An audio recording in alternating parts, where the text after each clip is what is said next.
बोलिए श्री कृष्ण कन्हैया लाल की जय।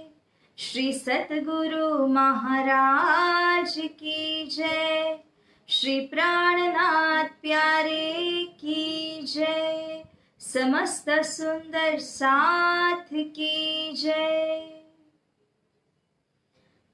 वाणी का संदेश लेकर आ गए। वाणी का संदेश लेकर आ गए। अपनी खातिर सतगुरु बन कर आ गए। अपनी खातिर सतगुरु बन कर आ गए। वाणी का संदेश लेकर आ गए। वाणी का संदेश लेकर आ गए। भूल कर हम आ गए इस खेल में।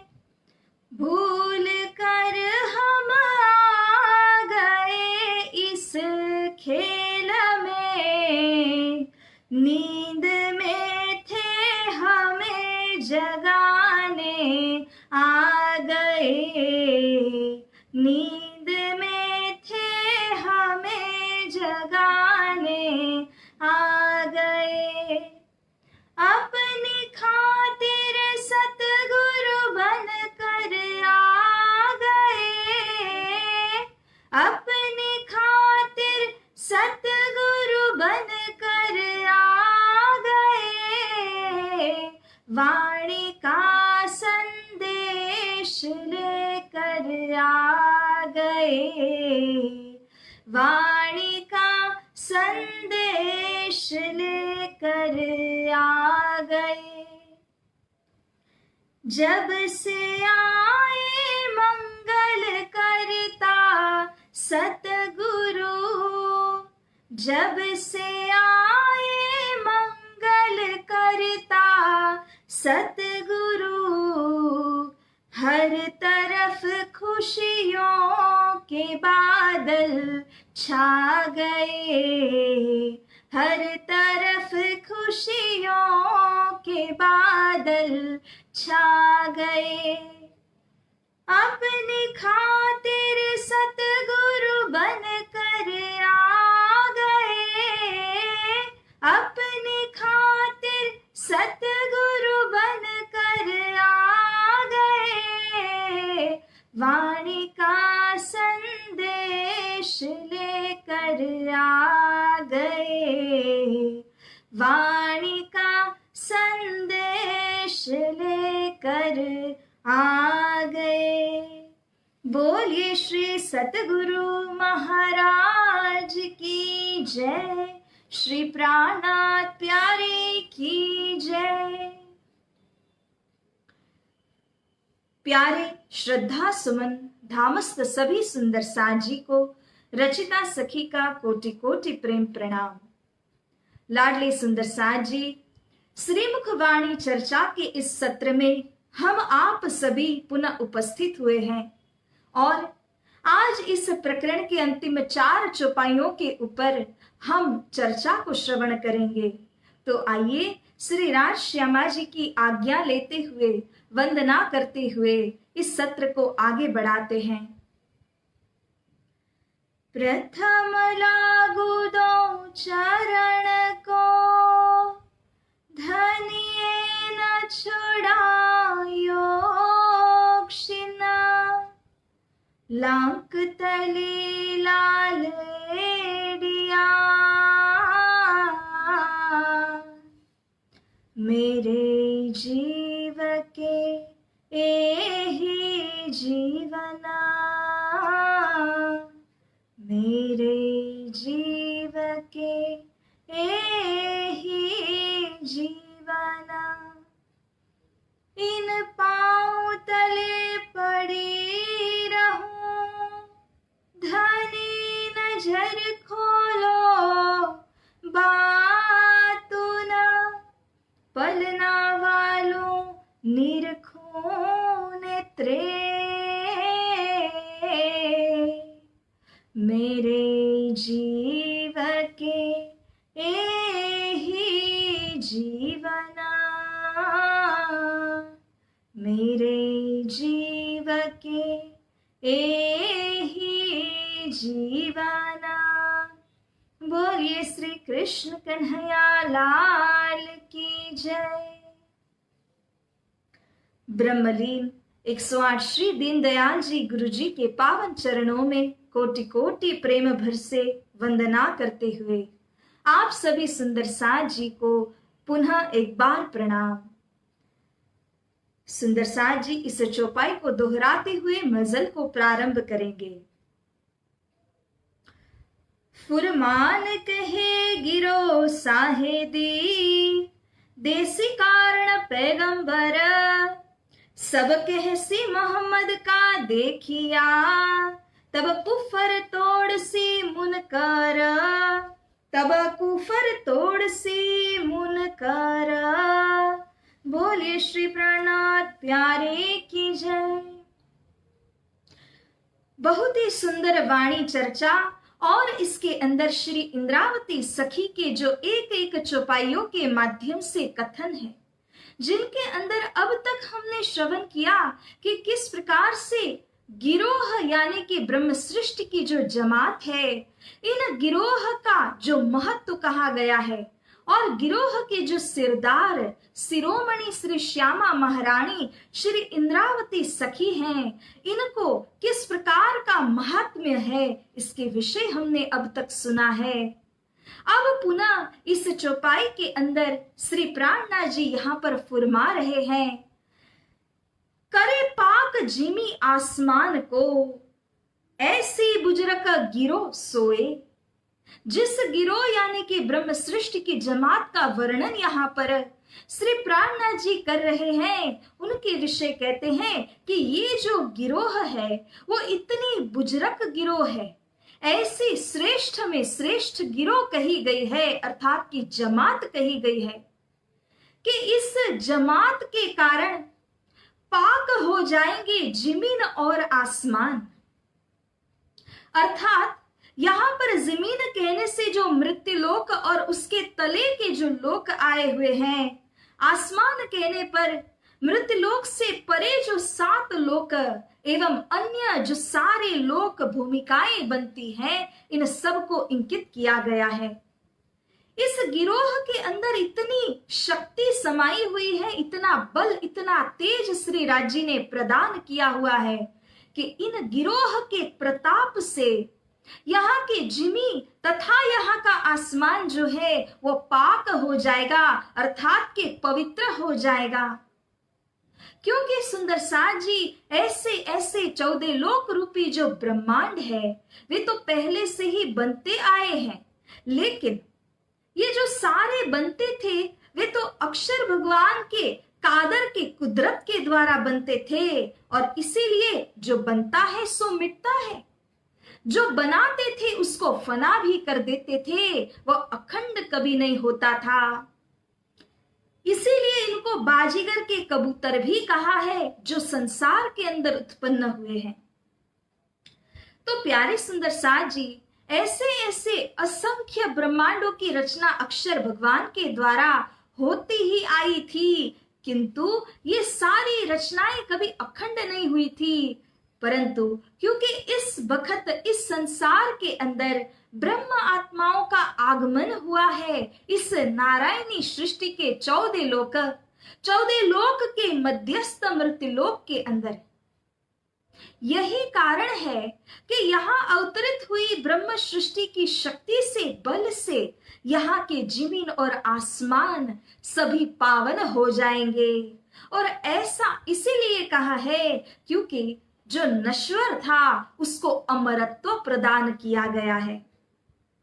All that which was mortal has now been given the essence, the nectar of immortality. ये किस तरह से किया है, कैसे इनको अखंडत्व प्रदान किया है?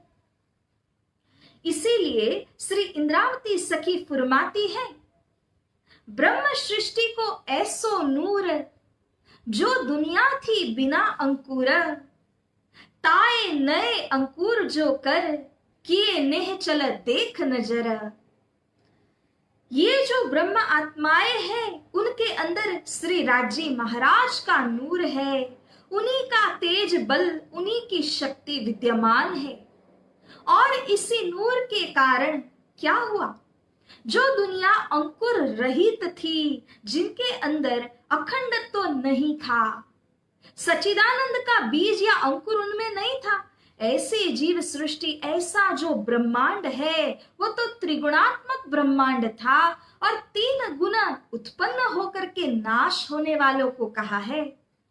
तो फिर भी जब ब्रह्म आत्माओं का आगमन इस संसार के अंदर हुआ, तो उन्हीं की बरकत से, शक्ति के द्वारा यहाँ की जो जीव सृष्टि है, यहाँ तक कि जो पूरा ब्रह्मांड 5 तत्वों और 3 गुणों से बना हुआ है, जड़ चेतन दोनों को ही इन ब्रह्म आत्माओं ने अखंडत्व प्रदान किया है। Therefore, the inert as well as the conscious, all of them will be given liberation, and that liberation too will be given in the arena of Akshar. जब मुक्ति की बात होती है ना, तब स्वर्ग और वैकुंठ के नाम लिए जाते हैं, लेकिन सुंदर साथ जी, ब्रह्म आत्माएं जो मुक्ति अथवा जो मोक्ष को प्रदान करेंगे, ये मोक्ष केवल स्वर्ग वैकुंठ का नहीं है। श्रीमुख बाणी के अंदर तरह तरह से महामती श्री प्राणनाथ जी ने इस बात को प्रकाशित किया है कि किस तरह से ब्रह्म आत्माओं की जो देन है यहाँ के जीव सृष्टि के ऊपर, वह उन्हें अखंड के अंदर पहुंचाने वाली है। जो जो अखंड तारतम ज्ञान के तले आ रहे हैं, जो जो इससे लाभान्वित हो रहे हैं, ऐसे ऐसे जो भी पवित्र जीव हैं, इन सब को इस तारतम ज्ञान से नाफा होगा, लाभ उठाएंगे। तो इस प्रकार से उनके अंकुर को परिवर्तन करने की शक्ति ब्रह्म सृष्टि के पास है, क्योंकि उनके पास में धनी जी का प्रदत्त किया हुआ तारतम ज्ञान है, तारतम महामंत्र है। तो इस तरह से जो दुनिया के अंदर सच्चिदानंद का अंकुर नहीं था, उन्हें भी निश्चल अखंड मुक्ति स्थानों के अंदर, बहिष्तों के अंदर पहुंचाने की क्षमता इन ब्रह्म आत्माओं को श्री राजी महाराज ने प्रदान की है। तो इस तरह सुंदर साथ जी, यहाँ के जिमी कहे या आसमान कहे, अपनी लीला के द्वारा इन ब्रह्म सृष्टियों ने इन सभी को पाक पवित्र बनाया। यदि ब्रह्म आत्माओं का यह तारतम ज्ञान यहाँ प्रकाशित न होता, तो इस ब्रह्मांड के अंदर सुंदर साथ जी स्वर्ग को, वैकुंठ को अखंड मान करके इन्हीं मुक्तियों को अपनाया जा रहा था। स्वर्ग लोक मृत्यु लोक दो कहे, क्योंकि यहाँ पर सबकी नजर में, दिलों में लटका हुआ है यही स्वर्गलोक। इससे परे अगर कोई गया है तो वह वैकुंठ धाम अथवा तो निराकार यानी फॉर्मलेस एस्पेक्ट के अंदर जाकर के विलीन हो जाते हैं। लेकिन ये जो सारे लक्ष्य को वर्णन किया गया, वो तो इसी प्रलय की जिमी के अंदर स्थित है, इसी 5 तत्वों के बने हुए ब्रह्मांड के अंदर आता है। और ये बात हम तारतम के द्वारा नहीं कह रहे, बल्कि ये बात तो पहले से शास्त्रों के अंदर प्रकाशित की गई है। जिस स्वर्ग को सब कोई अपने हृदय में स्थान देते हैं, जिसको भी पूछिए वह यही कहेगा, मुझे तो स्वर्ग जाना है, I want to go to the heavens. परंतु स्वर्ग का इतना महत्व क्यों लिया गया है, जबकि श्रीमद् भगवत गीता के अंदर इसी विषय में यह प्रमाण कहा गया है, जहां पर श्री कृष्ण जी कहते हैं, तेतम भुक्त्वा स्वर्गलोकम विशालम क्षीणे पुण्ये मर्त्यलोकम विशन्ति एवं त्रयी धर्म मनोप्रपन्ना गता गतम काम कामा लभते लभन्ते। ये जो स्वर्ग लोक है, यहां पर कर्म कांड के आधार पर जाया जाता है। जो भी पुण्य कर्म यहाँ पर हम जमा करते बटोरते हैं, उसी पुण्य कर्म को भोगने के लिए जिस स्थान पर जाया जाता है, ऐसा 5 स्टार आप स्थान कहेंगे तो वह पूरी लग्जरी से, पूरी सुख सुविधाओं से समृद्ध स्थान स्वर्ग को कहा गया है।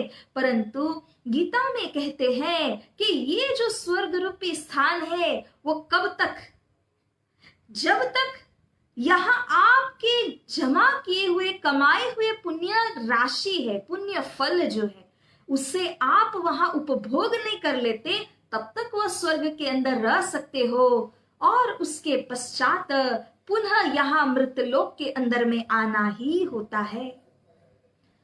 अगर कोई इससे परे वैकुंठ जाना चाहे तो इसी विषय भी शास्त्र प्रमाण ये कहते हैं, कल्पितो वैकुंठ येन लोका लोक नमस्कृतः वैकुंठाधीषु लोकेषु गमनागमनम प्रभुः। इस कल्पना के द्वारा रचित वैकुंठ के अंदर में जो कोई भी जाते हैं, उनके लिए भी गमनागमन यानी कि आवागमन का चक्कर फेरा छूटता नहीं है। They will still fall in the cycle of birth and death। तो इस प्रकार के यहाँ के जो स्थान है, उनको आकाश के अंदर में बताया गया है। और इन स्थानों के अंदर जो भी शक्तियां देवी देवताओं के रूप में विद्यमान है, उनको भी यह तारतम का संदेश प्राप्त होगा धाम के सखियों से, ब्रह्म आत्माओं से। इसीलिए तो कहा है कि न केवल इस जिमी को पाक करेंगे, यहाँ तो तारतम का प्रचार करना ही है, परंतु इसी के साथ जैसा श्री सतगुरु स्वरूप ने आगम बताया है, भविष्य कहा है कि पसरसी 14 भवन, तो वो कैसे पसरेगा? इन्हीं ब्रह्म सृष्टि की बरकत से पसरेगा, क्योंकि यहाँ के मनुष्य मात्र नहीं, स्वर्ग आदि के देवी देवता तथा जो अन्य योनियों के अंदर में पड़े हैं, उनके जन्म मरण के चक्कर के उपरांत जब वे मनुष्य तन को धारण करेंगे, तब जा करके ये जो तारतम ज्ञान के तले उन्हें आना ही होगा। इस ज्ञान के महत्ता को उन्हें समझना ही होगा। यही मार्ग निश्चित किया हुआ मार्ग है। तो ये कार्य धनी जी ने अपने ब्रह्म सृष्टियों को प्रदान किया है। होसी रुज्जु मायने सब इनसे, इन जैसी दूजी न कोई। जिन ब्रह्म सृष्टि की जमात के द्वारा सारे मायने, जो सारे अर्थ है, वे रुज्जु होंगे, खुलस्त हो जाएंगे। क्योंकि जो वेद पुराण शास्त्र आदि के अंदर ज्ञान के भंडार पड़े हैं, लेकिन इन भंडारों की, खजानों की जो चाबी है, वो चाबी यानी कि सनाखत कुंजी को कहा है।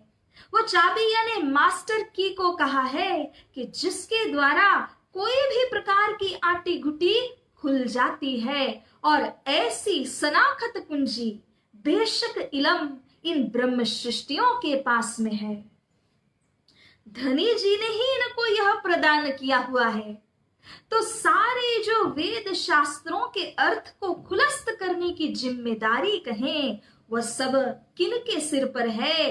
इन्हीं ब्रह्म सृष्टि और ब्रह्म सृष्टि के सिरदार श्री इंद्रावती सखी श्री श्यामा महारानी सतगुरु स्वरूप के ऊपर है। इसीलिए सुंदर साथ जी इस ज्ञान को तारतम्य ज्ञान कहा है। अर्थात इसके 2 प्रकार से अर्थ होते हैं। एक तो अंधकार होता है तम, और अंधकार पूर्ण संसार से जो तार सकता है, इसे तारतम कहा है। दूसरे प्रकार से देखें तो जो संबंध को मिलाता है, जंजीर से जंजीर को मिला करके जो समझ देता है, ऐसे ज्ञान को, कड़ी से कड़ी मिलाने वाले ज्ञान को तारतम कहा गया है। तो इस तरह से सारे वेद पुराण शास्त्रों की कड़ी से कड़ी मिला करके बातूनी रहस्य को खुलस्त करने की जिम्मेदारी इसी गिरोह के ऊपर में श्री राज जी ने दी है। तो ऐसी गिरोह से बढ़ करके क्या अन्य कोई गिरोह हो सकती है भला? और भी आगे कहते हैं, गिरो माफक सिरदार चाहिए जैसा कैया रसूल, खेच लेवे दिल साथ को सब पर होए सनकुल। जो गिरोह ऐसी है, इन गिरोह के ऊपर उनके सिरदार कैसे होने चाहिए? जैसी गिरोह बलशाली है, शक्तिशाली है, बरकत वाली गिरोह है, इसी मुताबिक, इसी के अनुसार उनके सिरदार, शिरोमणि, मुखिया, अग्रगण्य भी तो होने चाहिए। यही बात को कुरान के अंदर रसूल मोहम्मद साहिब ने कहा कि जैसी गिरोह है वैसे ही गिरोह के जो जमात के सिरदार होंगे। और सुंदर साथ जी श्री 5 पद्मावतीपुरी धाम के बीतक के अंदर हमने श्रवण किया था कि किस प्रकार से परमहंस की गिरोह है और उनके सिरदार अक्षरातीत धामधनी श्री प्राणनाथ जी को कहा है। श्री इंद्रावती सखी जिनके हृदय धाम के अंदर पंच शक्तियों को लेकर के स्वयं धनी जी को जोश, आत्म दुल्हिन अर्थात श्री श्यामा जी, नूर श्री तारतम को ज्ञान, हुकुम तृतीय श्याम स्वरूप की शक्ति और बुद्ध मूल वतन श्री परमधाम के अंदर जो अक्षर भगवान संबंधी जो जागृत बुद्धि है, जो सतगुरु स्वरूप के द्वारा यहाँ पर आई है, उतरी है, ये पांचों शक्तियां श्री प्राणनाथ जी के हृदय के अंदर में विद्यमान है। तो इस प्रकार जैसे समृद्धशाली गिरोह को कहा गया है ना, उसी प्रकार इन परमहंस की गिरोह के जमात शिरोमणि अग्रगण्य इंद्रावती सखी और उनके दिल के बीच में जो पंच शक्तियां विराजमान है, ये सारी शक्तियां सिरदार रूप कही गई हैं। अब इनकी शक्ति क्या है? खींच लेवे दिल साथ को, अपनी जो जमात है उनके ऊपर, उनके दिल के ऊपर इस प्रकार से वो वश करते हैं, उनके दिल को खींच लेते हैं। सुंदर साथ जी व्रजमंडल के श्री कृष्ण कन्हैया के लिए हम कहते हैं कि ये तो माखन चोर है, ये तो चित्त चोर है। उन्होंने जो चित्त को चुराया है, यहाँ पर उनसे कई गुना शक्ति को लेकर के, श्री राजी के संपूर्ण जोश रूपी शक्ति को लेकर के महामती श्री प्राणनाथ जी इस तारतम ज्ञान, इस इलम को हमारे कानों में डालते हुए हमारे दिल को अपने वश में करते हैं। तो इस प्रकार से जैसे चित्तचोर श्री कृष्ण कन्हैया है, ये महामती तणो आधार स्वरूप है और यहाँ पर महामती श्री प्राणनाथ जी धनी जी के पूर्ण शक्ति को लेकर के ब्रह्म सृष्टियों के हृदय को प्रसन्न करके अपना बनाते हैं। सब पर होए सनकुल, सभी के ऊपर एक समान भाव, एक समान दृष्टि रखे हुए हैं। सनकुल प्रसन्न चित्त है। जमात के जो मुखिया है उनके लक्षणों को तो पहले ही हमने श्रवण किया कि कैसे दीनता और गरीबता के साथ वे चलते हैं, कैसे शांत सबूरीपन के साथ में वो चलते हैं और इसीलिए उनको दीन धर्म की पातशाही दी हुई है। लेकिन सुंदर साथ जी यहाँ पर जो चरण के अंदर श्री इंद्रावती सखी ने कहा कि सबके ऊपर सनकुल दृष्टि रखते हैं, किसी के ऊपर कोई भेदभाव नहीं है, सारी जमात ये सब के दिल को अपने तरफ खींच करके अपना बना के सबको धाम ले जाने वाली जिम्मेदारी ली है इंद्रावती सखी ने। जैसा कि यहाँ एक जाहिर दृष्टांत के अंदर में देखते हैं ना, तो राजा की अगर कईयों रानियां होती है, उनमें से एक पटरानी होती है। लेकिन इसी प्रकार से अगर हम धाम के धनी की बात करें तो उनकी जो पटरानी है श्री श्यामा महारानी, अब इनके अंदर कौन सा गुण होना चाहिए? क्या ये गुण ऐसा है कि मैं मेरे धनी को स्वयं ही अपना बनाऊं? उनके अंदर यह गुण नहीं है, बल्कि उनके अंदर ऐसा गुण है कि मैं स्वयं मेरे धनी को रिझाने के लिए सारी जमात को यह सिखा दूं कि धनी जी को किस तरह से प्रसन्न करना है। जैसे शतऋतु की वाणी में इंद्रावती सखी कहती है कि जो कोई सुंदरी होए रे जोरावर, तेने शिखवूं वशीकरणनी बात। अगर कोई 12,000 में से ऐसी कमर बांध करके आने वाली सखी है, जोरावर है, जो मेरे प्रियतम धनी को अपना बनाना चाहती है, हिम्मत रखती है, मेहनत करना चाहती है, उससे मैं इस प्रकार को सिखा दूं कि धनी जी को कैसे अपने वश में करना चाहिए, कैसे उनके दिल को प्रसन्न करना चाहिए। ऐसा कौन कह सकते हैं? जो स्वयं श्री राजी महाराज के साथ ही साथ संपूर्ण जमात का उत्तरदायित्व तो लेते हैं, ये वही कह सकते हैं। अन्यथा संसार के दृष्टिकोण से देखें तो अगर कोई पटरानी होती तो शायद वो इस प्रकार से न सोचती, लेकिन धाम के धनी और उनके अर्धांग के अंदर ऐसा गुण विद्यमान है सुंदर साज जी, तो सबको संकुल प्रसन्न चित्त होकर के देखती हैं। ए में कही तुम समझने, ए है बड़ो विस्तार। हे मेरे धाम की सखियों, जितना वर्णन यहाँ पर ब्रह्म सृष्टि के विषय में, उनके सिरदार शिरोमणि के विषय में मैंने इस प्रकरण के अंदर में बताया है, इसका विस्तार तो बेशुमार है, लेकिन मैंने थोड़ा कुछ संक्षिप्त में गागर में सागर भरने के समान इस प्रकरण के अंदर आप सभी के समक्ष रखा। बहुत कहिया मेरे धनी ने, तुम करोगे केता विचार। मेरे धनी जी ने तो हर वेद, हर पुराण, हर शास्त्र, हर उपनिषद के अंदर अपने इस गिरोह जमात के विषय में बहुत ही महत्व गान किया हुआ है।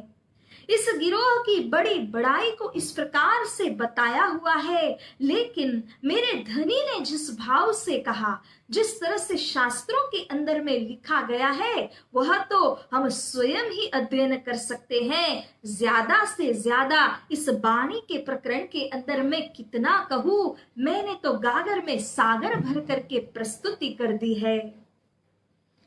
तुम करोगे केता विचार, क्योंकि ब्रह्म और ब्रह्म सृष्टि में जरा नहीं तफावत।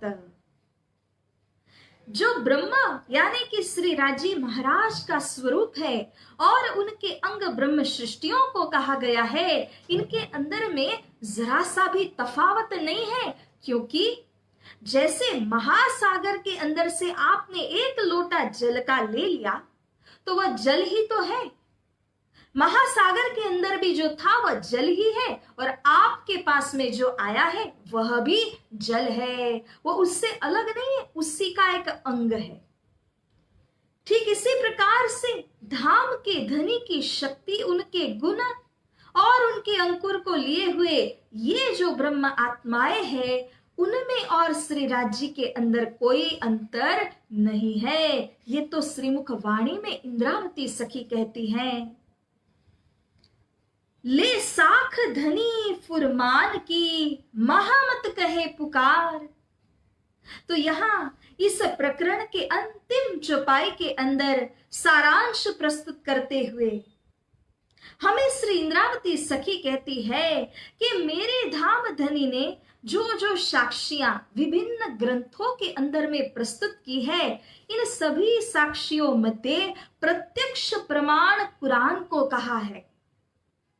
तो यहाँ पर धनी जी ने साक्षात प्रत्यक्ष रूप में जो वाणी अपने मुखारविंद से कही और मोहम्मद ने जो सुनी, रसूल ने आकर के जिसका पैगाम यहाँ संसार के बीच में दिया है, वह साक्षी को लेकर के महामती दर्जे में पहुंची हुई इंद्रावती सखी जो है, वे यहाँ पर फुरमाती हैं, पुकार करती हैं।